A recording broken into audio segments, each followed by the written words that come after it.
It's a complete waste of time. మీ పిల్లలకి ఏం కావాలనేది Sanjeev sir expanding what you said. Industry కావాల్సిన స్కిల్ ఇది, వీళ్ళ స్కిల్ ఇక్కడ ఉంది. ఏం నేర్చుకున్నారు మీ డిగ్రీ లేకుండా మీ ఇంజనీరింగ్ కన్నా బయటకు వచ్చి ఏమైనా నేర్చుకున్నారా మీరు? ఆయన చేసిన అన్నిటికంటే పెద్ద తప్పు ఈ fees reimbursement. Sir, coming to the national thing, ఎవరైతే మోదీ గారి పర్సనల్ ఎకనామిక్ అడ్వైజర్ ఉన్నారో సంజీవ్ సాన్యాల్ అని, UPSC is a waste of time అని ఒక ఇంటర్వ్యూలో ఆయన ఎక్స్క్లూజివ్గా అనడం జరిగింది. అసలు దాన్ని సమర్థిస్తున్నారా? ఇన్ కేసు సమర్థిస్తే ఏ విధంగా? నేను యూపీఎస్సీ అని చెప్పాను, కానీ ఆయన ఇంకో మాట చెప్పారు, ఈ మన దగ్గర ఉన్న degree courses are waste of time అన్నారు. ఓకే, అది నేను అంగీకరిస్తున్నాను. ఇప్పుడు కూడా చాలా సంవత్సరాలు చెప్పుకుంటూ వస్తున్నాను నేను. ఎందుకని? మీరు చూస్తే 12th తర్వాత 3 సంవత్సరాలు డిగ్రీ చేసి దాని తర్వాత 2 సంవత్సరాలు పీజీ చేసినప్పుడు 5 సంవత్సరాలు అక్కడే పోతుంది. ఓకే, డిగ్రీ ఎందుకు చేస్తారు? ముందు డిగ్రీ చేసేటోళ్ళు బీఎస్సీ తర్వాత ఎంఎస్సీ చేసి మళ్ళీ పిహెచ్డీకి వెళ్ళి అకాడమిక్స్కి వెళ్తారు, వాళ్ళకి ప్రాబ్లం లేదు. మిగతా వాళ్ళు ఏం చేస్తారు, ఆర్ట్స్ చేసి ఐఏఎస్ యూపీఎస్సీకి వెళ్తారు. ఇప్పుడు కొత్త కొత్త యూనివర్సిటీస్, ఇండిపెండెంట్గా ఉన్న యూనివర్సిటీస్ ఏం చేస్తున్నారంటే కంబైన్డ్ బ్రిడ్జ్ కోర్స్ ఒకటి ఇస్తున్నారు. ఓకే, 2+2 4 yearsలో మీకు పీజీ వచ్చేస్తుంది. ప్రాబ్లం ఎక్కడ వస్తుందంటే మన దగ్గర ఉన్న సిలబస్, ఇప్పుడున్న బీఎస్సీ, నేను కూడా బీఎస్సీ మ్యాథ్స్ ఫిజిక్స్ కెమిస్ట్రీ చేశాను, కానీ నేను చేసిన టైంలో ఆ సిలబస్ రెలవెంట్ ఉండే. ఐఎమ్ టాకింగ్ ఆఫ్ 1979 to 83, ఆ టైంలో 80-83. కానీ ఇప్పుడు ప్రజెంట్ సర్కమ్స్టాన్సెస్ సిలబస్ రెలవెంట్ లేదు. అప్పుడు డైసెక్షన్ చేస్తుండే జువాలజీ ల్యాబ్లో, ఇప్పుడు అది లేదు. కెమిస్ట్రీ అనికి సంబంధం లేదు, మ్యాథ్స్ ఏమో థియరీగా వెళ్ళిపోయింది. మొత్తం లోకమే మారిపోయింది, కానీ సిలబస్ అక్కడే ఉండిపోయింది. ఇది ప్రాబ్లం అన్ని కాలేజెస్లో ఉంది, అన్ని యూనివర్సిటీస్లో ఉన్నాయి. మన దగ్గర ప్రాబ్లం ఏంటంటే ఒక ప్లంబర్ దొరకడు, ఒక కార్పెంటర్ దొరకరు మీకు, ఒక ఏం చెప్తే ఎలక్ట్రీషియన్ దొరకరు మీకు. కానీ హైదరాబాద్లో ఒక రాయి తీసేవాడిని పడేస్తే సాఫ్ట్వేర్ ఇంజనీర్ తల మీదనే పడుతుంది. ప్రాబ్లం అది. మన దగ్గర ఎక్సెస్ ప్రొడక్షన్ సాఫ్ట్వేర్ ఇంజనీర్స్ది. మన దగ్గర సిటీ చుట్టుపక్కల ఉన్న కాలేజెస్ అన్ని కలుపుకుంటే ఆల్మోస్ట్ 180,000 మంది సాఫ్ట్వేర్ ఇంజనీర్స్ ప్రొడ్యూస్ అవుతున్నారు. దాంట్లో మనం letters take even half of it as IT professionals, IT చేసిన వాళ్ళు, ఐటీ రిలేటెడ్ కోర్సెస్ చేసిన వాళ్ళు. వాళ్ళు ఏం చేస్తారు, ఇప్పుడు వాళ్ళ దగ్గర కూడా మొత్తం హైదరాబాద్లో ఉన్న బెస్ట్ కాలేజ్ తీసుకుంటే కూడా 5 నుంచి 10% దాకా మ్యాక్సిమం ప్లేస్మెంట్స్ జరుగుతుంది. వీళ్ళందరూ 100% ప్లేస్మెంట్స్ అంటారు, ఎక్కడ 100% ప్లేస్మెంట్స్ లేదు. హోర్డింగ్లో పెట్టడానికి చేసుకుంటారు వీళ్ళంతే. ఆఫర్ లెటర్ ఇస్తారు కంపెనీలు, ప్లేస్మెంట్ లెటర్స్ అపాయింట్మెంట్ లెటర్స్ ఇవ్వరు, లేకుంటే డిఫర్ చేసుకుంటే పోతారు joining date. Present circumstances Sanjeev Sanyal చెప్పిన ఒక పాయింట్ చాలా ఇంపార్టెంట్. ఏంటంటే నేను కూడా ఎప్పటి నుంచో చెప్పుకొస్తున్నాను, మన దగ్గర కావాల్సింది స్కిల్, ఎడ్యుకేషన్ కాదు, స్కిల్ కావాలి. మనకి ఎక్కువ ఐటీఐలు కావాలి, ఐఐటీలు కాదు. ఐఐటీలు కూడా కావాలని కాదు, కానీ ఐటీఐలు కావాలి, అది కూడా అప్గ్రేడెడ్ ఐటీఐస్. ఇప్పుడు ప్రధాన్ మంత్రి కౌశల్ యోజన ఉంది, స్కిల్ డెవలప్మెంట్ ప్రోగ్రామ్. అది ఎందుకు అంత టేక్ ఆఫ్ చేయలేదంటే మన దగ్గర చాలామంది పిల్లలు ప్లంబింగ్ కానీ, ఎలక్ట్రికల్ పని కానీ, కార్పెంటర్ పని కానీ, ఇట్లాంటి పనులకు, వెల్డింగ్ ఇట్లాంటి జాబ్స్కి వెళ్ళట్లేదు. వాళ్ళకి ఏం కావాలి, ఒక ల్యాప్టాప్ కావాలి, ఏసీ రూమ్లో కూర్చోవాలి. ఎవరైనా అడిగితే నేను ఐటీలో పని చేస్తున్నా అని చెప్పాలి, అంతే. ఐటీలో ఏం ఉద్యోగం ఉందని చెప్పాడు ఆయన, ఎంత జీతం ఉంది అది కూడా చెప్పడు, కానీ ఐటీలో పని చేస్తా అంటారు. ఇది ప్రాబ్లం వీళ్ళందరిది. ఎందుకంటే ఒక సోషల్ స్టాండింగ్లో చాలా బాగుంది. నువ్వేం పని చేస్తున్నారంటే నేను ఎలక్ట్రీషియన్ అనగానే నువ్వు ఎలక్ట్రీషియనా, అచ్చా సరే అని కిందకి దింపేస్తారు అప్పుడు ఇమీడియట్గా. కానీ ఆ ఎలక్ట్రీషియన్ మీకు మాకన్నా ఎక్కువ జీతం సంపాదిస్తాడు రోజుకి. నేను చదివించిన మా పని మనిషి కొడుకు, నేనే ఆయనకి ఐటీఐలో ఫీజు కట్టి చదివించిన. ఫస్ట్ 1 year చేసిండు ఐటీఐలో, కంప్లీట్ చేసిన తర్వాత 6 months ఏసీ మెకానిక్ పని అది నేర్చుకుంటాను, అది కూడా డబ్బులు కట్టాను. ఇప్పుడు మనం పిలిస్తే వాడు రావట్లేదు. ఏమనంటే సార్ 3 రోజుల తర్వాత వస్తా సార్, 4 రోజుల తర్వాత వస్తా సార్, ఆ బిల్డింగ్ కాంట్రాక్ట్ ఉంది, ఈ బిల్డింగ్ కాంట్రాక్ట్ ఉందని వాడు ఏదో ఎక్స్క్యూజ్ చెప్తాడు. కరెక్టే అది. ఇదే ఒక ప్లంబర్ని పిలిస్తే కూడా అదే అంటాడు వాడు, సార్ రేపు వస్తాను, ఇవాళ టైం లేదు, నీళ్ళు పోతుంది ఆయన, ట్యాప్ ఎరిగిపోయిందంటే సార్ సారీ సార్ ఇవాళ ఫ్రీ లేని సార్ అంటారు. ఇది ప్రాబ్లం. నేను ఎప్పుడు చెప్తాను ఒక terminology, United states of Ameerpet అని చెప్తాను. అమీర్పేట్లో ఆ గల్లీ ఉంది చూడండి, హూడా మైత్రివనం పక్కన అన్ని ఇన్స్టిట్యూట్లు, అక్కడ వేలాది మంది స్టూడెంట్స్ చదువుకుంటారు. అక్కడ పైథాన్ కానివ్వండి, ఫుల్ స్టాక్ కానివ్వండి, డిబి అడ్మినిస్ట్రేటర్గా చాలా మట్టుకు ఏఐ రిలేటెడ్ కోర్సెస్ అన్నీ నేర్పిస్తారు అక్కడ. వాళ్ళు అక్కడ ఎందుకు వస్తున్నారు? ఇంజనీరింగ్ చదువుకున్న పిల్లలు, మిగతా కోర్స్ చేసిన పిల్లలు అక్కడ వచ్చి నేర్చుకుంటున్నారు. ఎందుకంటే మన engineering colleges are failed, miserably failed. Why so? We are still stuck in the old state. వాళ్ళ ఒకటి faculty problem. Okay. Why is IIT? IIT admission గురించి మాట్లాడలేదు. ఐఐటి స్టాండర్డ్ ఎందుకంటే వాళ్ళ ఫ్యాకల్టీ, ఓకే, సెకండ్ ఇన్ఫ్రాస్ట్రక్చర్. వాళ్ళ ఇన్ఫ్రాస్ట్రక్చర్ అంతా okay, now it is developed lot. కానీ పాత ఎందుకంటే నేను చదివిన ఇన్స్టిట్యూట్ పక్కన ఐఐటి ఉంది, మదర్ ఐఐటి మద్రాస్. నేను ఐహెచ్ఎంలో చదువుకున్నాను, ఇన్స్టిట్యూట్ హోటల్ మేనేజ్మెంట్. ఒక గోడ ఉంది అంతే మాకు వాళ్ళకు. కానీ అక్కడ ఉన్న స్టూడెంట్స్ చూస్తే వాళ్ళ quality, I'm talking again of 83, 86 చాలా హైయెస్ట్ స్టాండర్డ్స్. అండ్ ఇప్పుడు కూడా అంతే కదా, జేఈ రాసి అక్కడికి వెళ్ళాల్సి వస్తుంది. కానీ ప్రాబ్లం ఎక్కడ వస్తుందంటే faculty is a major issue. ఇది మెడికల్ కాలేజెస్లో కూడా ఉంది, మీకు ఫ్యాకల్టీ దొరకట్లేదు. సో ఫైనల్ ఇయర్ చేసిన వాళ్ళని, పాస్ అయిన వాళ్ళని తీసుకొని మళ్ళీ ఫ్యాకల్టీగా పెట్టుకుంటారు. కొన్ని లీడింగ్ ఇంజనీరింగ్ కాలేజెస్ ట్విన్ సిటీస్లో ఫ్యాకల్టీ తెలుగులో మాట్లాడతారు. మాకు కొంతమంది మా ఫ్రెండ్స్ వాళ్ళ పిల్లలు, వాళ్ళకి తెలుగు రాదు, వాళ్ళు కంప్లైంట్ చేశారు వచ్చి నాకు, అంకుల్ ఇట్లా నడుస్తుంది, వీళ్ళు తెలుగులో మా ఫస్ట్ 1-3-4 minutes ఇంగ్లీష్లో మాట్లాడుతూ దాని తర్వాత తెలుగులో వెళ్ళిపోతారు వాళ్ళు. They are not able to communicate. Second, syllabus is not updated.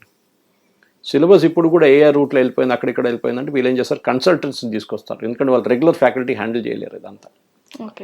ఎప్పుడు నేను గన్నెక రస్ కాన్సెప్ట్ అని చెప్తాను ఎప్పుడు, అంటే చెరుకు రసం. చెరుకు బాగుంటే రసం బాగుంటుంది, అది జ్యూస్ బాగుంటుంది. మీరు దాంట్లో నిమ్మకాయ పెడతారో, అల్లం పెడతారో, ఏం పెడతారు, కానీ అది డిఫరెంట్. ఐస్ వేసినా కానీ ఏం కానీ చెరుకు బాగాలేదనుకోండి, మీరు ఏం వేసినా కానీ పనికిరాదు. మన దగ్గర ఏంటంటే ఇన్పుట్ బాగాలేదు.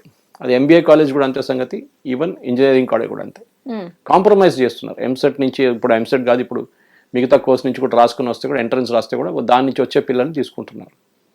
సో వాళ్ళు కాంప్రమైజ్ చేస్తున్నారు. దాంతోపాటు వాళ్ళకి ఎట్లానే పిల్లల్ని పాస్ చేసి 100% ప్లేస్మెంట్ అని క్లెయిమ్ చేసి నెక్స్ట్ సెటప్ పిల్లల్ని గుంజుకుంటారు వాళ్ళు.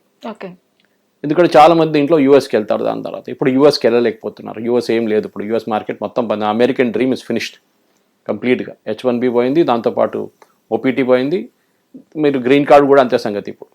సో నౌ స్టూడెంట్స్ యూనివర్సిటీకి వీసా దొరకట్లేదు వెళ్ళడానికి, వాళ్ళకి స్కాలర్షిప్ ఉందో డబ్బులు ఉంటే కూడా అమెరికన్ ఎంబసీ వాళ్ళు వీసా ఇవ్వట్లేదు. ఓకే, ఈ పరిస్థితులు ఉన్నప్పుడు సంజీవ్ సాన్యాల్ గారు చెప్పిన పాయింట్ కరెక్ట్. మనకు స్కిల్లింగ్ కావాలి. మీరు అమెరికాలో కూడా చూడండి, చాలామంది తక్కువ మంది స్టూడెంట్స్ కాలేజ్ లెవెల్కి వెళ్తారు. వాళ్ళు డిప్లొమా చేస్తారు ఫస్ట్, 12th ఈక్వలెంట్ చూసుకుంటే, అక్కడి నుంచి తర్వాత స్కూల్ లెవెల్ తర్వాత వాళ్ళు డైరెక్ట్ ఏదో స్కిల్ నేర్చుకుంటారు, డిప్లొమా చేస్తారు. దాని తర్వాత they get in to job. మన దగ్గర అట్లా కాదు. మన దగ్గర 25, 26, 27, 28 దాకా కూడా ఉద్యోగం చేయడాడు, చదువుతూనే ఉంటాడు. వాళ్ళ ఫాదర్ కడుతున్నారు కదా, అమ్మ నాన్న కడుతున్నారు డబ్బులు, దాంతో చదువుకుంటున్నారు వాళ్ళు. చదువుకోండి, మీ డబ్బులు పెట్టి చదవండి. సనియల్ గారు అదే అంటున్నారు, at 18 you start working. I mean ఇప్పుడు కూడా చెప్తాను, బహుశా మీరు కాదు ఇంకో మీ స్టూడియోలో ఇంకో యాంకర్ అడిగారు నా దగ్గర ఈ ప్రశ్న. I started as waiter. నేను ఒక వెయిటర్గా స్టార్ట్ చేశాను నా కెరియర్ ఇక్కడ బంజారా హోటల్లో. ఓకే, 1986 మేలో, నాకు ఇప్పుడు కూడా గుర్తుంది, 452 రూపాయల్లో శాలరీతో. అక్కడి నుంచి ఇక్కడ దాకా వచ్చాను. నేను ఎట్లా వచ్చాను, నేను కూడా అంది గవర్నమెంట్ స్కూల్ అని, మోడల్ స్కూల్ ఉస్మానియా. అప్పుడు నా ఏజ్ అంటే అప్పుడు ఇట్ మస్ట్ బి అబౌట్ 22-23 ఆ టైంలో. ఓకే, సో నా ఐఎమ్ 63 నా. నేను చదివింది model high school, Osmania university, government school. కానీ ఆ టైంలో గవర్నమెంట్ స్కూల్ చాలా బాగుండే స్టాండర్డ్స్. ఇప్పుడు పడిపోయింది స్టాండర్డ్స్ అంతా. నేను చెప్పట్లేదు, రేవంత్ రెడ్డి గారు చెప్తున్నారు పడిపోయిందని స్టాండర్డ్స్. ఈ పరిస్థితుల్లో మనం పిల్లల్ని ఏం నేర్పిస్తున్నామని చాలా ఇంపార్టెంట్. స్కిల్స్ నేర్పియాలి. మనం ఏం చేస్తున్నాం అంటే అభిమన్యుని చక్రవ్యూహలో పంపించినట్ల ఈ నారాయణ చైతన్య లాంటి ఇన్స్టిట్యూట్లు పంపించేస్తున్నారు లోపలికి. ఐఐటి చేరా చేసి I can still understand NEET. ఎందుకంటే మెడిసిన్ కూడా చూడండి, ఒక MBBS చేస్తే మీకు ఎక్కడ మంచి ఉద్యోగం రాదు, మిమ్మల్ని ఎవరు పట్టించుకోరు కూడా. You have to do an MD, లేకుంటే DNB చేయాల్సి వస్తుంది. దాని తర్వాత మళ్ళీ స్పెషలైజేషన్ ఉంటుంది, అది 3 సంవత్సరాలు ఇంకా ఉంటుంది. సో మీరు బయటకు వచ్చేదాకా యూ విల్ బి 32, 33, 34. కానీ అట్లీస్ట్ MBBSలో మీకు ఎక్స్పీరియన్స్ వస్తుంది, మీరు హాస్పిటల్లో పనిచేస్తున్నారు, ఈవెన్ అంటే post graduation level or DNB level or specialization level. అప్పుడు మీకు స్టైపెండ్ కూడా ఇస్తారు వాళ్ళు. సో ఏమైనా ఎర్నింగ్ ఉంది, మీకు స్కిల్ ఉంది. సరే, మీ ప్రొడక్టివిటీ, యాక్చువల్ ప్రొడక్టివిటీ 33, 34 తర్వాత స్టార్ట్ అవుతుంది in case of a doctor. కానీ ఇక్కడ చూడండి ప్రాబ్లం. ఇక్కడ ప్రాబ్లం ఏంటంటే ఆయన 24, 23 దాని తర్వాత MBA వెళ్తా అంటాడు, మళ్ళీ MBA చేస్తాడు. మీరు ప్రొడక్టివ్ ఎప్పుడైతారు? ఇదంతా చేసిన తర్వాత 40,000 రూపాయలు 50,000 రూపాయలు జీతం వస్తే ఏం చేసుకుంటారు ఇంత ఖర్చు పెట్టిన తర్వాత? Rather you acquire skill. And Sanyal గారు చాలా మంచి పాయింట్ చెప్పారు. నేను కూడా ఇప్పుడు చాలా మటుకు ఆన్లైన్లో నేర్చుకుంటున్నాను. నేను ఒక 6 నెలల ముందు IIT హైదరాబాద్కి వెళ్ళి షార్ట్ టర్మ్ కోర్స్ చేశాను అక్కడ AI గురించి. Because I wanted experience. నేనే ఓల్డెస్ట్ క్లాస్ రూమ్ లో, అప్పుడు నా ఏజ్ 62, 1 year బిఫోర్. అక్కడ క్లాస్ రూమ్ లో యావరేజ్ ఏజ్ ఏమో 18 to 23 ఉండే అందరు పిల్లలు. కానీ ఆ 1 రోజు 2 రోజుల్లో నేర్చుకున్నాను కావాల్సినంత. కానీ that is not entire thing. కానీ ఆయన ఇప్పుడు కూడా గ్రూప్ ఉంది, వాట్సాప్ గ్రూప్. అప్పుడు వాళ్ళు క్రియేట్ చేసిన, ప్రొఫెసర్స్ క్రియేట్ చేసిన వాట్సాప్ గ్రూప్ ఉంది IIT నుంచి. దాంట్లో చాలా లింక్స్ పెడతారు వాళ్ళు, ఈ కోర్స్ ఉంది ఈ కోర్స్ ఉంది ఈ కోర్స్ ఉంది అని చెప్పేసి. ఇక్కడ గవర్నమెంట్ ఆఫ్ ఇండియాది 4 కోట్ల బుక్స్ ఉన్నాయి, బుక్స్ డౌన్లోడ్ చేసుకోవచ్చు, మీరు ఏ సబ్జెక్ట్ కావాలంటే నేర్చుకో. డైలీ ఏదో నేర్చుకుంటాను, నా సబ్జెక్ట్ నా మీడియాతో రిలేటెడే కాకుండా సబ్జెక్ట్స్ కూడా. ఇప్పుడు మీరు చాట్ జీపీటీ అంటారు, చాట్ జీపీటీని ఎట్లా వాడుకోవాలి కరెక్ట్గా అది కూడా తెలియాలి మనకి. అది వేరియస్ వర్షన్స్ ఉన్నాయి, పెయిడ్ వర్షన్స్ ఉన్నాయి దాని తర్వాత. అది కాకుండా ఏఐ ఏంటి, ఆ ఫీల్డ్ ఏంటి అనేది. ఇట్లా మంది నాకు చాలా మంది మీడియా ఫ్రెండ్స్ కూడా ఆన్లైన్ నేర్చుకుంటున్నారు చాలా మటుకు, సీనియర్ పీపుల్. వాళ్ళు ఇప్పుడు వాళ్ళమంటున్నారు, మేము చేయాల్సిన అంతా చేసేసాం మీడియా ఫీల్డ్లో, కొంచెం కొత్త నేర్చుకుందాం, నథింగ్ రిలేటెడ్ టు మీడియా, కానీ ఆన్లైన్లో ఉంది అంతా. ఇప్పుడు అన్ అకాడమీ వెళ్ళండి, ఏదైనా వెళ్ళండి మీరు, అక్కడ చాలా మటుకు ఆన్లైన్ కోర్సెస్ ఉన్నాయి. 1 వీక్ కోర్స్ ఉంటుంది, 1 మంత్ కోర్స్ ఉంటుంది, అన్నీ నేర్చుకోవచ్చు ఆన్లైన్లో. Why do have to spend time in college అంటున్నారు సానియాల్ గారు, which is a great point. ఎందుకంటే ఆ కాలేజ్లో నేర్పిస్తున్న అంత పాత టెక్నాలజీ. లోకం మారిపోతుంది ప్రతిరోజు, ప్రతి నెల. Last year what you learn is not relevant this year. Last 1 month మీరు ఏం నేర్చుకున్నా ఇప్పుడు అది రెలవెంట్ కాదు, అంత ఫాస్ట్గా మారిపోతుంది. సో ఆ అప్గ్రేడేషన్ కావాలంటే you have to go online. Online వెళ్ళి నేర్చుకోవాలి అట్ యువర్ ఓన్ పేస్. మీరు డౌన్లోడ్ చేసుకొని మెటీరియల్ మీరు ఆన్లైన్ నేర్చుకోవచ్చు, you can join recorded calls, ఏదైనా చేసుకోవచ్చు. సో యూ ఫస్ట్ లెర్న్, ఒక బేసిక్ ఎడ్యుకేషన్ చేసిన తర్వాత స్టార్ట్ ఎర్నింగ్, డబ్బులు సంపాదించండి. మీరు మీకు వస్తున్న డబ్బులతోని మీరు ఆన్లైన్ కోర్సులు మిగతా చేసుకుని మీ స్కిల్ అప్గ్రేడ్ చేయండి. ఈ డిగ్రీ చేసి దాని తర్వాత పోస్ట్ గ్రాడ్యుయేషన్ చేసి పిహెచ్డి చేసి, మన దగ్గర పిహెచ్డీలు చైనా పిహెచ్డి మన పిహెచ్డీలు కంపేర్ చేయండి. Of course there PhDs number చాలా ఎక్కువ మనకన్నా. I think almost 60 or 100 times more than us మన పిహెచ్డీస్ కన్నా. అంత నంబర్ పిహెచ్డీస్ ఉంది వాళ్ళ దగ్గర. కానీ వాళ్ళ దగ్గర చాలా ఇంపార్టెంట్, ఎస్పెషల్లీ సైన్స్ పిహెచ్డీస్లో ల్యాబ్ టు మార్కెట్ తీసుకెళ్తున్నారు. పిహెచ్డీ చేసి బైండ్ చేసి అక్కడ వాళ్ళ లైబ్రరీలో పెట్టట్లేదు, దాన్ని ఉపయోగిస్తున్నారు. ఆ పిహెచ్డీని వచ్చిన నాలెడ్జ్ని మార్కెట్లో కన్వర్ట్ చేసి దాన్ని ప్రోడక్ట్గా తయారు చేస్తున్నారు, ఆర్ సర్వీస్గా తయారు చేస్తున్నారు. మన దగ్గర అది లేదు. ఏదో అబ్స్క్యూర్ సబ్జెక్ట్ తీసుకొని ఆ కనయ్య కుమార్ నేర్చుకున్నట్టు ఆఫ్రికన్ ఆంథ్రోపాలజీ అండ్ ట్రైబ్స్ గురించి ఏం చేసుకుంటాం ఆ పిహెచ్డీతో? ఇక్కడ పనికొస్తుంది అది. సో మీకు అకాడమిక్ లెవెల్ వెళ్ళాలంటే పిహెచ్డీ కావాల్సి వస్తుంది. అది కూడా ఒక బ్రిటిష్ రెలిక్. పిహెచ్డీ ఉంటేనే మీరు ప్రొఫెసర్ అవుతారు. ఎందుకు? జేఆర్ఎఫ్ అది రాయాల్సి వస్తుంది, ఎగ్జామ్ రాయాల్సి వస్తుంది, దానికోసం చెప్తారు. ప్రమోషన్కి కావాలంటారు పిహెచ్డీ. సారీ, టుడే ఎంబీఏ కోర్సెస్లో అన్నిటికంటే పెద్ద ఫెయిలియర్ అది. IIM is IIM because of different reason, IIT లాగా. కానీ మిగతా ఎంబీఏ ఇన్స్టిట్యూట్ చూస్తే చాలా దారుణ పరిస్థితి వాళ్ళది. ఈ ఇంజనీరింగ్ వాళ్ళకన్నా దారుణం. నేను ఎప్పుడు అక్కడక్కడ వెళ్ళినప్పుడు గెస్ట్ లెక్చర్ చెప్తుంటాయి, పిల్లలకి అందరికి చెప్తాను, మీకు ఎవరికి ఉద్యోగం రాదని చెప్తాను. మొన్న కూడా చెప్పాను ఇక్కడ ఒక సెమినార్ అడ్రస్ చేసినప్పుడు. నేను చెప్పి మీకు ఒక్కరు కూడా ఉద్యోగం రాదని చెప్తాను. ఎందుకంటే వాళ్ళకి సబ్జెక్ట్ నాలెడ్జ్ ఒక్కటే తెలుసు. మిగతా సబ్జెక్ట్ నాలెడ్జ్ నుంచి జరిగి 1 ఇంచ్ అక్కడ 1 ఇంచ్ ఇక్కడ అడిగితే వాళ్ళకి తెలియదు. వాళ్ళ క్లాస్లో ఏం నేర్పించారో అదే నేర్చుకున్నారు. గుర్రం లాగా రోడ్డు మీద గుర్రాలు పోతుంటే చూడండి, దాని సైడ్ లో ఒక బ్లింకర్ పెడతారు ఇట్లా. ఎందుకు?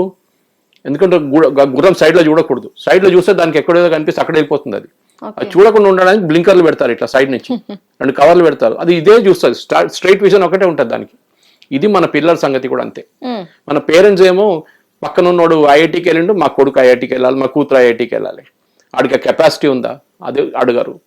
నేషనల్ ఇన్స్టిట్యూట్ ఆఫ్ డిజైన్ ఉంది, ఇక్కడ ఐఐటిలో డిజైన్కి వస్తుంది, హైదరాబాద్ డిజైన్ అదేంటి? మ్యూజిక్ ఎవరు నేర్చుకుంటారా? ఇది మన దగ్గర standard fixation. Telugu especially Telugu speaking స్టేట్స్లో చాలా పెద్ద ప్రాబ్లం ఇది. మీ కొడుకు ఎక్కడున్నాడు, మీ కూతురు ఎక్కడున్నాడు? బెంగళూరులో ఉన్నాడా? యూఎస్కి వెళ్ళలేదా? అరే యూఎస్కి వెళ్ళి ఏం చేస్తున్నాడు? పెట్రోల్ బంక్లో పని చేస్తున్నాడా, సూపర్ మార్కెట్లో పని చేస్తాడు? అదే అడగండి ముందు. అక్కడికి వెళ్ళాల్సిందే, ఆ స్టాంప్ వచ్చేస్తుంది అనమాట. ఇది ప్రాబ్లం, చాలా దారుణ పరిస్థితి. నేను చెప్తాను, నేను టైమ్స్ ఆఫ్ ఇండియాలో ఉన్నప్పుడు మేము చాలా సంవత్సరాల ముందు ఇంటర్వ్యూ చేస్తుండే, 16 సంవత్సరాలు రిక్రూట్ చేశాను సేల్స్ వాళ్ళని. మా బాస్తో వెళ్తుండే ఇంటర్వ్యూస్. ఒక ఎంబీఏ కాలేజ్ నా పేరు తీసుకున్నాను, సిటీలో ఉన్న చాలా ఫేమస్ ఎంబీఏ కాలేజ్కి వెళ్ళి ఒక పోరాడు వచ్చి కూర్చున్నాడు. అడిగాం, చూస్తే బయోడేటా చూస్తే వాళ్ళ నాన్నగారికి 3 పెట్రోల్ బంకులు, 2 సినిమా థియేటర్లు ఉన్నాయి. అదే అడిగాం, ఆ టైంలో జీతం 15,000-20,000 వేలు అంతే టైమ్స్ ఆఫ్ ఇండియాలో సేల్స్ వాళ్ళు. అడిగాం, నువ్వు ఎందుకు వస్తావు దీనికి? మీ నాన్నగారికి 3 సినిమా థియేటర్లు, 2 పెట్రోల్ బంకులు ఉండే, అది చూసుకుంటే అయిపోతుంది కదంటే, నువ్వు ఎందుకు ఎంబీఏ చేసినావు అని అడిగినప్పుడు వాడు ఓపెన్గా చెప్పేసి ఉండే, సార్ మా కమ్యూనిటీలో ఎంబీఏ చేస్తే కట్నం ఎక్కువ వస్తుంది సార్ అంటే. ఆలోచించండి, వాడు థాట్ ప్రాసెస్ అది. ఎంబీఏ చేసి చదువుకోవడానికి కాదు, ఉద్యోగానికి కాదు, ఇట్స్ ఫర్ సంథింగ్ ఎల్స్. ఇదే పాలసీ మన దగ్గర ఉంది. ఎడ్యుకేషన్ అనేది మీకు ఒక స్కిల్ డెవలప్ చేయడానికి. ఇప్పుడు మన దగ్గర కెమెరామెన్ ఉంటారు, వీడియో ఎడిటర్లు ఉంటారు, అదొక స్కిల్. అది మీరు ఎంత డెవలప్ చేసుకుంటూ పోతారో మీ ఎక్స్పీరియన్స్ ఆ స్కిల్ పనికొస్తుంది. ఏదో జనరల్ గా ఏదో చేసి అక్కడ వెళ్ళడం కాదు. అది you should develop a skill for your self. ఇప్పుడు పబ్లిక్ స్పీకింగ్ అని నేను చేస్తున్న దానికి స్కిల్. నేను ఒక ప్లేస్ వెళ్ళి ట్రైనింగ్ కండక్ట్ చేస్తే కాలేజ్లో కానీ కార్పొరేట్ హౌస్లో నాకు డబ్బులు వస్తుంది, నాకు పే చేస్తారు వాళ్ళు. హిట్ టీవీ యాప్, ఇందులో short news, live news, entertainment shows, movies, digital magazines తో పాటు మీ జిల్లా వార్తలను కూడా ఫ్రీగా చూడొచ్చు. ఇంకెందుకు ఆలస్యం, వెంటనే హిట్ టీవీ యాప్ ని డౌన్లోడ్ చేసుకుని ఫ్రీగా ఎంటర్టైన్మెంట్ పొందండి. Hit TV app. Hit TV app. Please download hit TV app. Hit TV app ని ఫ్రీగా డౌన్లోడ్ చేసుకుని ఎంజాయ్ చేయండి. మీకు నచ్చిన ఎంటర్టైన్మెంట్ కోసం హిట్ టీవీ యాప్ ని ఫ్రీగా డౌన్లోడ్ చేసుకుని ఎంజాయ్ చేయండి. హిట్ టీవీ యాప్ ని డౌన్లోడ్ చేసుకుని ఆస్వాదించండి, ఆశీర్వదించండి. ఇంతమంది సెలబ్రిటీలు హిట్ టీవీ యాప్ ని డౌన్లోడ్ చేసుకోండి అని చెప్తున్నారంటే ఎంత మంచి యాప్ ఆలోచించండి. అమెరికా అమెరికా అమెరికా అమెరికాలో చదవాలనుకునే వాళ్ళకి విశ్వసనీయమైన పేరు మన శౌర్య కన్సల్టెన్సీ. UK లో 1 year masters, UK లో 1 year masters, 2 years work permit up to 5 years visa. Contact Saurya Consultancy. Contact 89851 89851.